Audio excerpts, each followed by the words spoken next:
Zombies can be a real problem.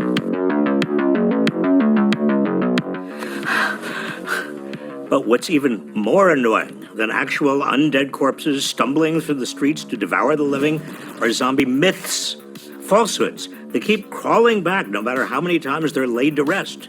These are the 3 zombie myths that eat at me the most. Number 1, the myth of trickle-down economics. The most sweeping overhaul of tax code in our nation's history. But it's the largest tax cut in the history of our country. Every time I think we finally buried this debunked, stinking corpse of an idea, it rises from the grave. Conservatives still claim tax cuts for the rich are the best thing for the economy because the rich are supposedly job creators. They keep trying this, yet it never works. Trump promised his tax cuts for the rich would lead to $4,000 annual raises for workers. It didn't happen. After Reagan's tax cuts for the rich, middle-class wage growth slowed to a lifeless crawl. And the Bush tax cuts for the rich didn't trickle down either.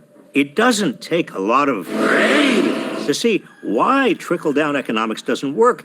It's because the rich aren't the real job creators. Middle-class Americans are. Consumer spending is nearly 70% of the economy. So the economy does better when more people have more money to spend.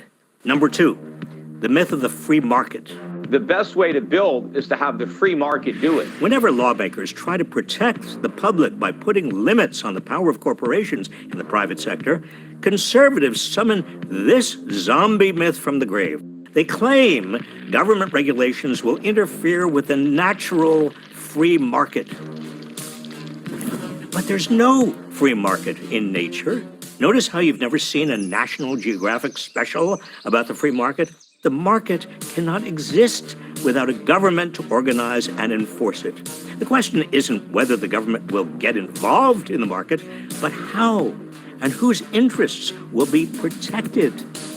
The rich want to rig the rules of the market in their favor, which is why they keep reviving this decrepit argument.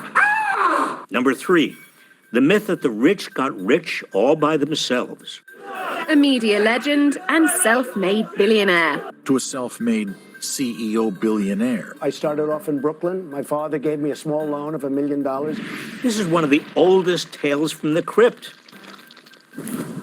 But the biggest predictor of somebody's future income and wealth is the income and wealth of the family they're born into.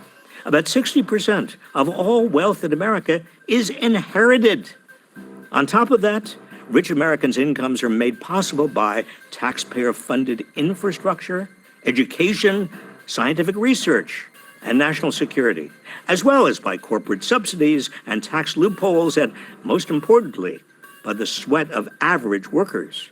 All 3 of these myths keep spreading widely and rapidly like a zombie infection, and they threaten the health and stability of our society. Please, help prevent the zombie apocalypse by sharing this video wherever you see these zombies lurking.